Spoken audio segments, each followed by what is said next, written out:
Mini episode 170 of the FDH Lounge is brought to you by that NBA lottery pick, your pop culture influenced look at the world of hoops. Follow them on the web at that NBALotteryPick.com. The FDH Lounge. You want to schedule your life around it. A long time ago, on a gloomy, wet Cleveland spring night, two men stand alone amidst the late-night drizzle. Their voices echo across the vacant station parking lot as they debate the merits of the great American radio show that have been missing for far too long. On that night, an idea was born. That idea became the FDH Lounge.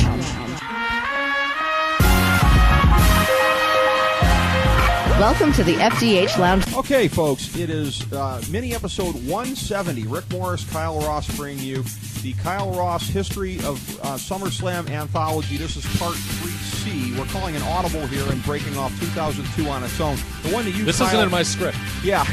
Tony. You have deemed this the greatest SummerSlam of all time. Yes. Here's what's very interesting. I look at this. We did 98 and 99 as one. We were initially going to do 2000, 2001, 2002 as one, but I'm glad that we were able to give 2000 and 2001 the time that they deserved. So that's why we're breaking them off separately. Well, we just started babbling so much that we had to. Let's be honest here. I prefer my spin job on that to yours. Yes. But here's what I noticed. 2000, 2001, 2002, the one commonality that they have, and this was after Austin, Rock, and Triple H had been elevated as, three megastars in the company.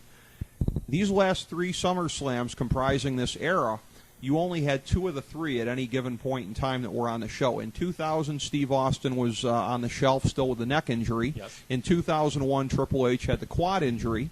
And in 2002, Steve Austin had walked out of the company due to bad booking and various issues months before. Yeah, so Austin was out of the picture for two of these. Yeah. Two of these, and Triple H was out of it in 01. And yet, they continue to do strong business. Now, as you'd said off air, and I agree with you, 2002, the first post-boom SummerSlam, and yet it was one that did, as I recall, pretty good business overall. It was the first one in the brand split era, but it had a lot of star power that the previous SummerSlam did not have, and that's what accounts for this. This is one of those ones, and it's sort of precursors a little bit. Like I remember, like SummerSlam 06 when you were doing the Sunday Night Submission show. That wasn't a great SummerSlam, but there was a lot of star power of like Hogan and Flair and Sabu and all these freaking guys. 02 kind of reminds me of that in a little bit of a way. It's funny, and just a little tease for when we kill the rest of the SummerSlams all in one podcast. Mm-hmm. 06, I think, is actually wound up. I was doing doing my homework for these things. Mm-hmm. 06 is a pretty good SummerSlam. It's a funky, eclectic one. As far like you could have like a fun trivia game in a bar some night about what pay-per-view had this guy on it. You would never believe it. But this one, you're right, had some star power. And let's again set this up. Yep. So the invasion angle flopped miserably. Yep. It was killed off. And then 2002 just got wacky, man. I mean, it got wacky, didn't it? Yeah. There was a lot of head-scratching things, and they did the brand. Well, first of all, WWE now. It's no longer WWF. Get the F out. Yeah, you're telling me. Get the F out. That's what the fans did, actually. Yes. And they do the brand split. And like the invasion, they really didn't know what they were doing. Yeah. Because that was a commonality point. Okay, they didn't know what the hell they were doing, because if you look at the way they did the brand split here to the way they would do it in subsequent years, and the way that it's basically been completely eviscerated today, it's just different. At this point, you had one world champion still. Yep. You had the world champion on both shows. If you were the world champion, you were the only guy who could be on both shows. This was the end of that brief era. Yes, this was but shortly after this, they changed it. Yep. Again, because Triple H, if you move Triple H. Got to get him a big gold belt. But, so you had one champion, and you had the Intercontinental Champion was property of one, the U.S. was the property of the other. You had Bischoff and Stephanie in charge of the two brands. Mm-hmm. And it was kind of a big deal, the whole Raw versus. They were trying to get it over. I've never liked the brand extension. Mm-hmm. I know why they did it, but to me it's lazy booking. It's the only thing I've ever agreed with Buck Woodward on, I swear to God. That he was like, to me, it's just like an excuse. Okay, well, we're just making it easier on ourselves. This guy's got to be on this show. This guy's got to be on that show. And I completely agree with them because their whole thing is, well, we used to have 2 touring groups. Well, to the average wrestling fan, that doesn't mean squat. Yeah. It's like if I told a lot of my buddies who watched wrestling in the 80s but don't read wrestling on the internet and don't really care to, oh, you know that they used to run like 3 different touring house show groups in the 1980s.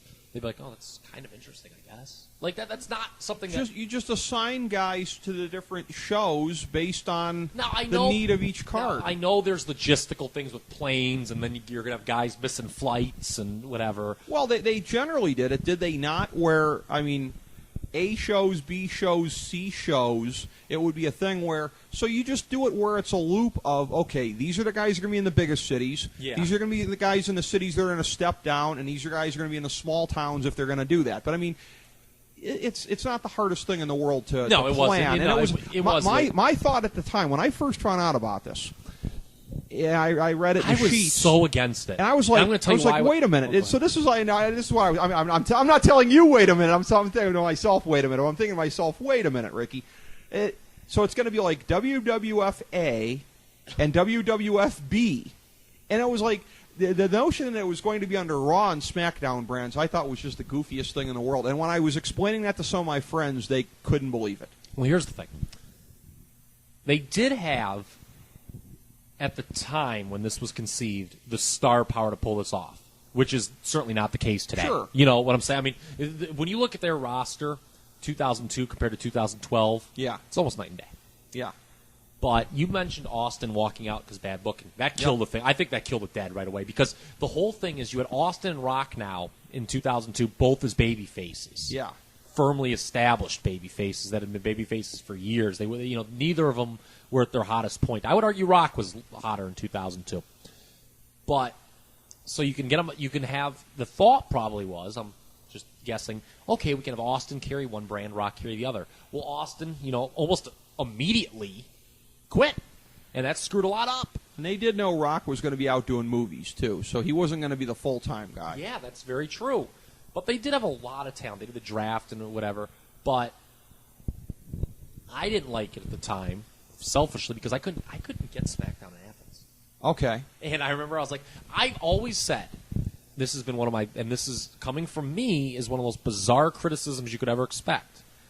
I believe, this is why I think the brand extensions never worked to the capability they thought it could. That 4 hours, that expecting your fan base, a large portion of your fan base, to watch 4 hours of first-run wrestling per week is too much.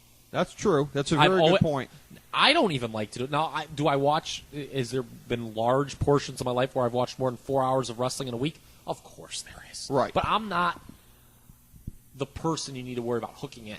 No, that's true. And I didn't. And the thing is, when I watch it, it's old stuff where it's not. You don't really have to concentrate or remember. Sure. So I didn't like it from that perspective that they were kind of requiring you to watch 4 hours of first run wrestling. Now, it made for some interesting stuff. I mean, SmackDown got really good by the end of after the show, particularly. Right. But the one thing that this whole era did bring that was good was the ascension of Brock Lesnar, who's obviously, everyone knows now, he's back. He's come full circle, and he, had a tremendous stint in the UFC as their heavyweight champion. He was pushed to the moon from day one here. An unprecedented push for a young guy. And, all based on money, because what they paid him. And really? Because he'd been in developmental for a long time, doing the whole Minnesota stretching crew. Not a long time. Trust me, Jim Cornette wanted to keep him. Trust me. I thought it went back to 2000. There was a big, well, I mean, when you think about it, nowadays, the way they rush guys up doesn't seem like, at the time, man. I consider a year a long time. Now, maybe I'm wrong about it being as long as a year. Yeah. Maybe I'm wrong about that. But I remember Cornette saying, no, don't bring him up yet. And them saying, we're paying him all this money, he's coming up. Okay. But here's the thing. Like we talked about at the beginning of part 3 of this anthology, how well-promoted Austin Undertaker is, arguably as well-promoted as any SummerSlam main event they've ever done. I would say this one was better. Rock versus Brock Lesnar. You had the established guy Rock. Austin's out of the picture. And Rock was he'd come back, essentially. He'd taken some time off after WrestleMania to do a movie, and then became basically a part-time performer from there on out. They did the OMG Pure Sports build for this.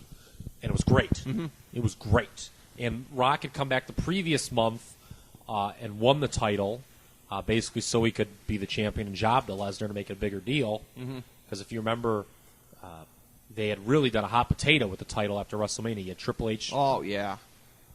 Triple H, Hogan weaseled his way into a title run. WCW 99 thought that their title picture was convoluted. And then Undertaker had that awful run as a heel world champion that came to an end with Rock. It's my yard. Yeah, that was bad. Yeah, no one bought him. Again, logistically, no one bought, like Austin, no one wanted to boo Undertaker during this period. Or call him Booger Red, aside from JR. Yes.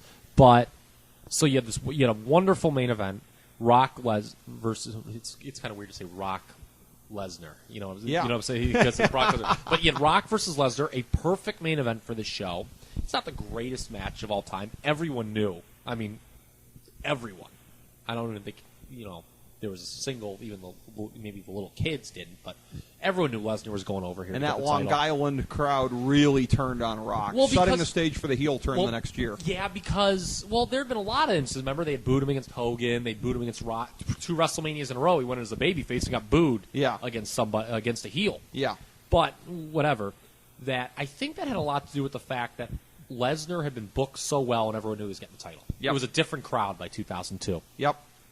So you had that going on. That was the main event for the undisputed title, which was about to become very disputed. Yes. The guy disputing it largely actually lost in a clean finish in a street fight here. Triple H losing to Shawn Michaels. They did the whole thing. Triple H's face run was so miserably booked during this period of time that by the time the summer came around, it was almost inevitable they were going to turn him heel again. He did so on Shawn Michaels in a kind of convoluted storyline where he turned on him twice. Yeah, that was bad, but the main thing was, and I'm a big Michaels mark, obviously, and I was always, it got to the point where it's like, man, I guess he hadn't wrestled since 98.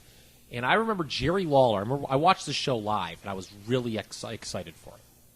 And Jerry Lawler makes this comment. He's like, "Do you realize, JR, there's some people out here who may have never even seen Shawn Michaels wrestle?" And I remember feeling so old when he said that. That was like the first time I felt old as a wrestling fan. I was like, oh, my God. Because I've been waiting so long. It had been almost 4.5 years. This, to me, I don't know if you're going to find a bigger fan of this match than me. Mm-hmm. And maybe some of it's because I'm such a Michaels mark, but it was so perfectly played with some vintage JR commentary here. Triple H was brilliant, beating up on Michaels' injured back.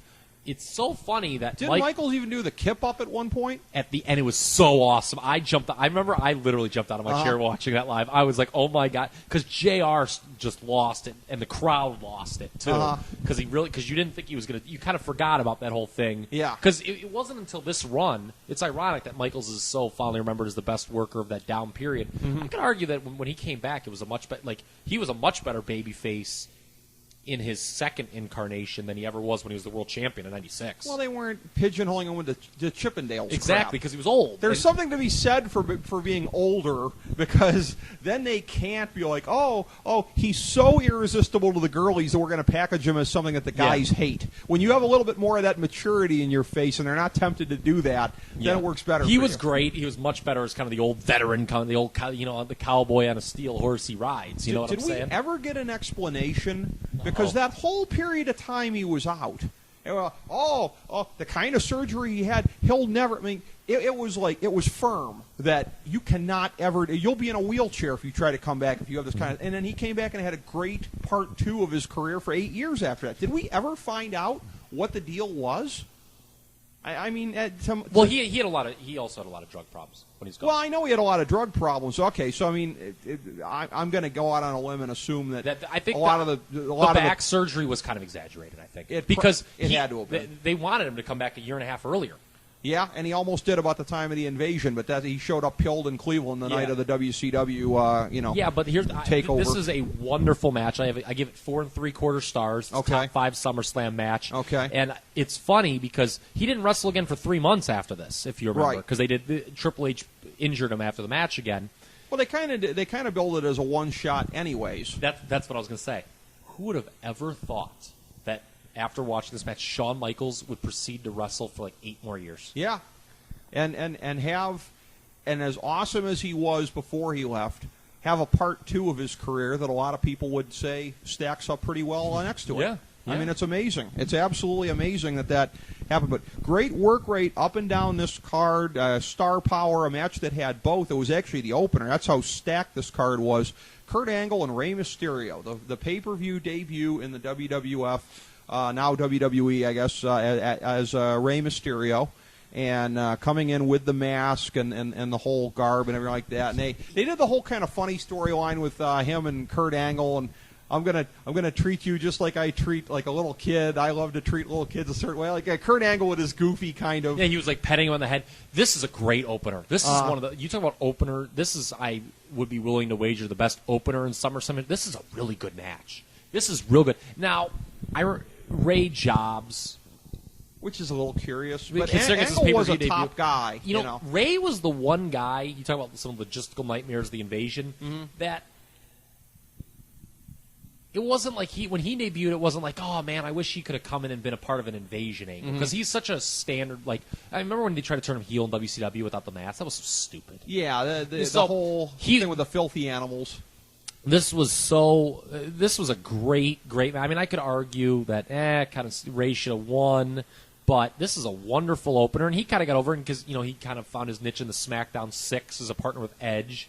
Certainly Ray was a big star pretty quickly, I think, into it. I mean, they didn't think he was like a world champion as he would become later, and some would argue that he never should have been. But he got over real quick, and I like that match a lot. He did. You talk about that, and as far as the filthy animals go, one of the great unresolved angles of all time, burying Ric Flair in the desert in Nevada in the fall of 1999. Ric Flair had long since reemerged by 2002. How's that for a segue? Yes. And defeated Chris Jericho. How far down the card had Jericho fallen from being undisputed champion going into WrestleMania to jobbing to Ric Flair here? Again, not even a Ric Flair that was being set up for big things on the babyface side, for a Ric Flair that was getting set up to turn heel because he was unsatisfied with his lot in life. Yes. This made no sense. I don't know if Jericho, if they were kind of punishing him for maybe not carrying the belt they wanted during his reign. I think that's it. Yeah. But he was, I mean, God, he was booked so badly in 2002. It wasn't until he kind of like they had just beaten the life out of all of his fans and realized, okay, well, he's not going to be a top guy, that he didn't kind of like reestablish himself when he started doing stuff with Christian. Yeah. That he got like, I was like, okay, Jericho's good. Because he was just like, they did something. Didn't Ric Flair interrupt the Fozzy concert? I remember that was kind of interesting. I think so, That was good. But, well, yeah, like that. Want to know something that's shocking? Want to know how low they had Jericho on the card? Do you even remember this? Do you remember how this match ends? Oh, yeah, by submission, figure four. Nobody submitted to the figure four.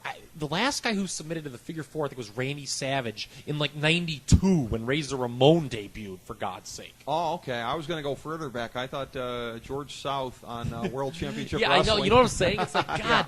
I mean, I don't know if this was like one of those things that they wanted to establish, but you're right. They didn't have big plans for Flair as a babyface. Yeah, it made no sense. But it was. But again, almost every match on this show was good. And that was a good match, questionable booking aside. You talk about excellent match, excellent workers. How about Edge and the returning Eddie Guerrero? They had better matches than this. Actually, every match they had got better. I remember Unforgiven 02, which has some real good matches on it, marred by a stupid finish in Brock Lesnar Undertaker. Okay. Not their Hell in a Cell match. They had a regular match that ended in non-finish at that particular show. And then they had the great one, Edge and Guerrero, on SmackDown. Some people feel that's the best match in SmackDown history, the street fight. Mm-hmm. But, yeah, these guys were this was a great mid-card feud. Again, thumbs up for that. Yeah, really, really good. Again, it's some really good workers in this next one here, tag team title match. Storm and Christian against the team that I told you I think is one of the great overlooked tag teams of this period, Book Dust. I love that match. Yeah. Did they... Storm and Christian won the belts as they were doing the Un-Americans run here, which is the same thing that Test was a part of when he did his match against the Undertaker. Which is the one the Undertaker face, you know, just like playing up just like in 1993 when he stood up to Yokozuna with the American flag. Yeah, yeah. the Un-Americans was kind of a terrible idea. You probably liked it. It led up. Well, no, I didn't like it because they were teasing a flag burning at MSG on like the 1-year anniversary of 9/11. So that's what they were having to resort to getting heat at that point. That was terrible. Why would you do something like that? It was horrible. It was Why absolutely. would you do something like that? It was absolutely tasteless. Remember they made them all cut their hair too. Yeah, they did. Yeah, they did. so, but I can't remember. Booker T and Goldust, they didn't have the belts, did they, at this point? I think they did, and I think they dropped them to Storm and Christian here. I thought they lost. I thought they hadn't won them yet. Oh, maybe they hadn't. I thought that just. You know what's so funny is how I can recall that because it was so much more simplistic, but the title pictures in 88, 89 compared to 10 years ago. This was like their version of doing the evil Canadians in '97, but with calling them the Un-Americans, they were clearly going for the post 9/11. Yeah, that was, and they did a bunch. They La Resistance with the French subsequently. Yeah. It was an okay match. I remember that heat with Booker T was getting really over. Booker T and Goldust worked as a great team. They were because they were so good together. Because Goldust could always play Ricky Morton. Yep. And Booker T got really over by always getting the hot tag. Yep. So Booker T, in that sense, was Barry Windham 2K2. Yes. 10 years later. And then another one here, I mean, in terms of work rate, I would have said once upon a time, two of my all-time favorite workers. I can't classify the one guy in the same sense anymore. Rob Van Dam over Chris Benoit for the Intercontinental title. Yeah, this was a fun little thing. The Intercontinental title was kind of changing hands a little too much for my taste, I remember, during this period. But RVD was really over during here. In fact, he was so over, if you recall, that he would challenge Triple H in a main event the following month in a program that was seemingly created to firmly just make RVD crack, show that RVD wasn't a main eventer. Sure. Even though I thought that run had money written all over. I thought RVD was a much better choice than Booker T during that time period to chase Triple H. Sure. And, I mean, didn't matter. He got the one pay-per-view out of it, the one where Ric Flair turned on him and started the seeds of evolution. Yeah, and it was funny. It's kind of irrelevant because neither guy got over on Triple H anyway. But I thought most people kind of thought Booker T was a better long-term answer. I thought RVD was personally, but that's just me. It's funny because you go back to SummerSlam '99 about how backstage politics kind of seep through on air. The Undertaker's going to show the Big Show how we do things here.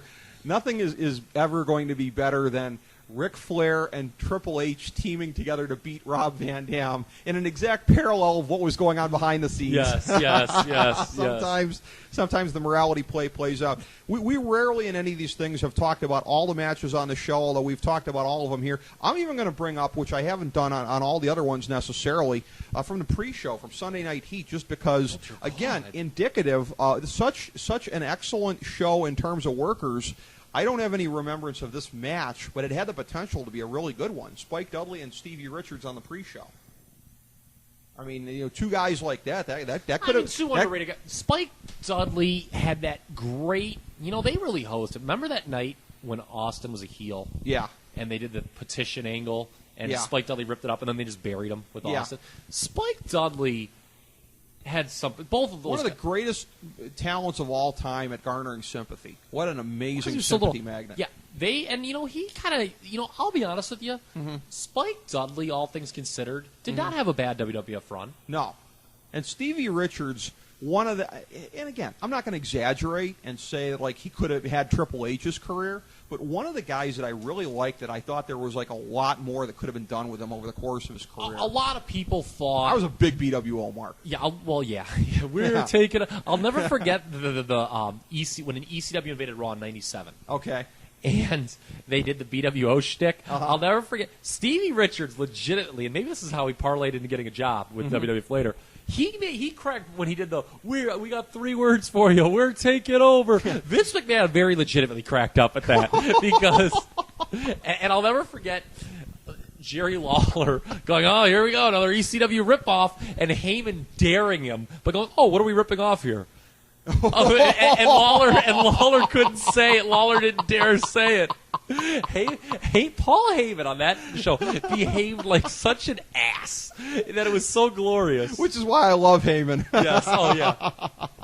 Yeah, Spike and Richards. That just struck me. A lot of people thought the right to censor because they saw Stevie Richards as not a main event level guy. That when Austin came, like, to me, instead of him battling Rikishi, now granted, yeah, they had that dumb storyline about him being run over in a car, which was dumb because it was such false promotion that they waited till the night of the show to take him out of the main event. Yeah, Austin. That was bogus. They should have never done that.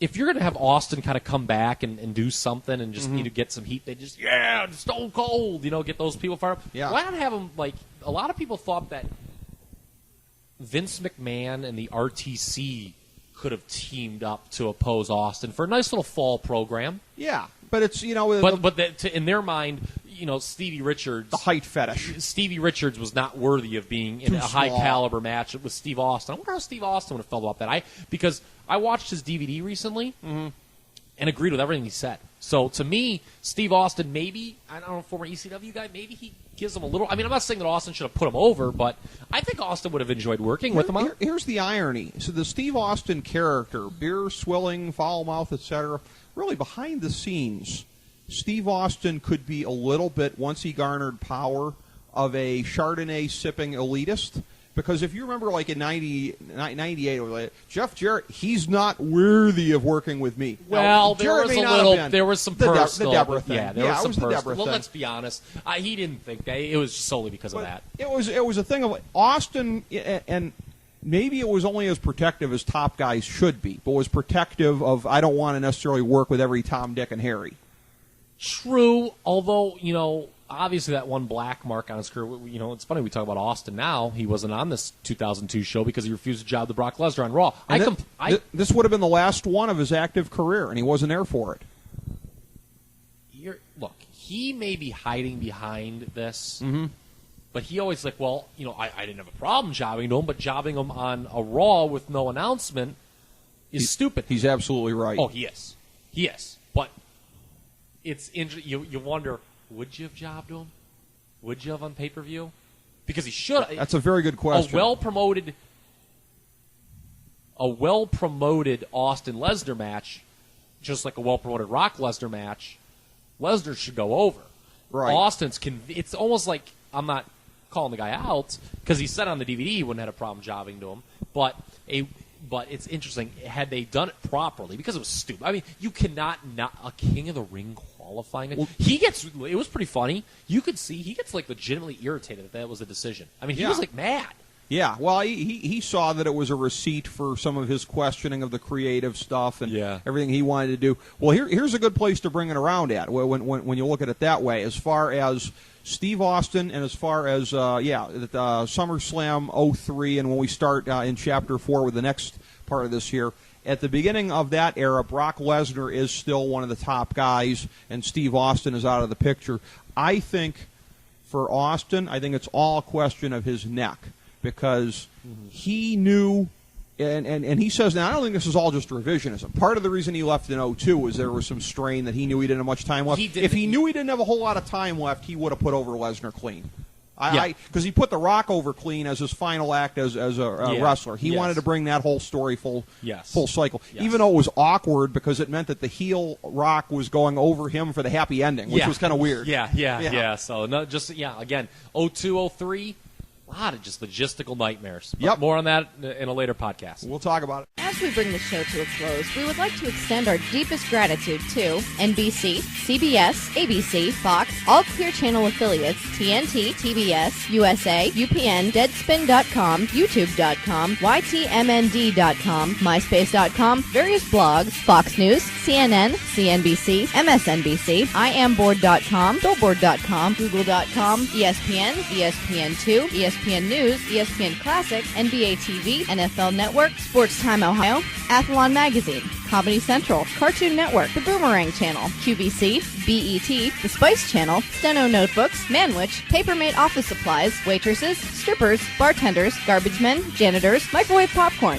the writers of The Office, Scrubs, Entourage, My Name is Earl, Oz, Metalocalypse and the Boondocks, Aquafina, and The Periodic Table of Elements.